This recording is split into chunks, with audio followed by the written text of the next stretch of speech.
now time for a special treat as our Tamil Amma Ms. Tamilchelvi is here to take pride in wishing you all happiness.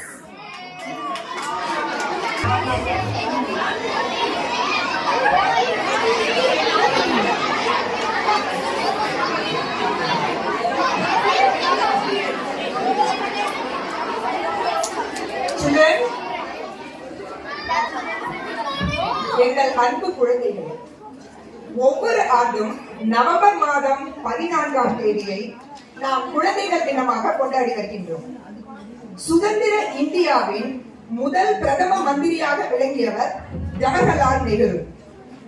அவர் இன்றைய குழந்தைகள் தான் நாளைய இந்தியாவை சிறப்பாக உருவாக்க முடியும் என்று ஆணித்தரமாக நம்பியவர். ஜவஹர்லால் நேரு அவர்கள் குழந்தைகளை நாட்டின் பலமாகவும் சமூகத்தின் அடித்தளமாகவும் கருதி உங்களின் எதிர்காலத்திற்காக பல பல நல்ல திட்டங்களை வகுத்து அதனை நடைமுறைப்படுத்தியவர். குழந்தைகள் அனைவரும் நேரு அவர்களை அன்பாக நேரு மாமா என்றே அழைப்பார்கள். ஜவஹர்லால் நேரு அவர்களும் குழந்தைகள் மீது மிகுந்த அன்பு கொண்டு இருந்தமையால் தன்னுடைய பிறந்த நாளை குழந்தைகள் தின விழாவாக கொண்டாட வேண்டும் என்று விரும்பினார். அந்த வகையில் ஒவ்வொரு ஆண்டும் குழந்தைகள் தின விழா என்று ஜவஹர்லால் நேரு அவர்களின் பிறந்த நாளை சிறப்பான நல்ல நாள். இது உங்களுக்கான நாள். என் அருமை குழந்தைகளே, துள்ளி மகிழ்வது இளம் பருவம், துடிதுடி புடையது இளம் பருவம், அள்ளி தருவது அதன் பெருமை, ஆர்வமும் ஆற்றலும் அதன் உரிமை என்று நாமக்கல் கவிஞர் கூறுகிறார். ஆனந்தமாக பாடி சிட்டாக பறந்து மகிழ்ந்து திரியும் பருவம்தான் இந்த இளமை பருவம். அந்த இளமை பருவத்திலே கல்வி என்னும் நிலையான செல்வத்தினை கற்று நீங்கள் உங்கள் அறிவு செல்வத்தினை வளர்த்துக் கொள்ள வேண்டும். கல்வி ஒன்றுதான் என்றும் நமக்கு பாதுகாப்பாக அமையும். வெள்ளத்தால் அழியாது, வெண்கனலால் வேகாது, வேந்தனாலும் கொல்லத்தான் முடியாது, கொடுத்தாலும் நிறைவழிய குறைவுபடாது, கள்ளத்தால் எவராலும் களவாட முடியாது என்று விவேக சிந்தாமணி செய்யுள் கூறுகிறது.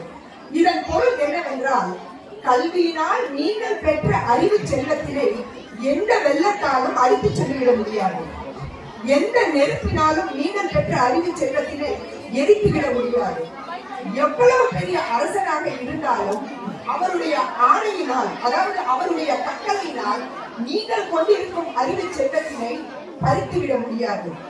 நீங்கள் கொண்டிருக்கும் அந்த அறிவு செல்வத்தினை எந்த திருடர்களாலும் திருடிவிட முடியாது. அது மட்டுமா, கல்வி செல்வம் ஒன்றுதான் நீங்கள் பிறருக்கு கொடுக்க கொடுக்க வளர்மை அன்றி குறையாது. அத்தகைய சிறந்த கல்வி செல்வத்தினை, நிலையான கல்வி செல்வத்தினை, கல்வி ஒன்றுதான் என்றும் நிலைத்த தன்மை உள்ளது.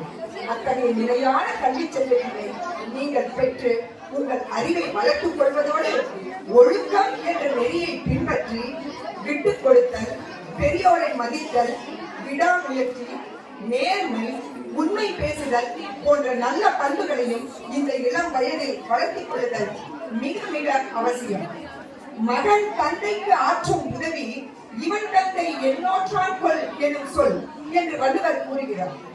ஆகா, இவ்வளவு சிறந்த மகளை, இவ்வளவு சிறந்த மகனை, அறிவு, ஒழுக்கம், நேர்மை போன்ற நல்ல பண்புகள் கொண்ட மகளை பெற்றெடுக்க இவருடைய தாய் தந்தையர்கள் என்ன தவம் செய்தார்களோ என்று ஊராரும் மற்றோரும் போற்றி புகழும்படி உங்கள் பெற்றோருக்கு ஒரு நல்ல நிலையை ஏற்படுத்தி கொடுப்பது ஒவ்வொரு ஆணும், அதாவது ஒவ்வொரு மகளும் பெற்றோருக்கு செய்யக்கூடிய கடமை என்று வள்ளுவர் கூறுகிறார்.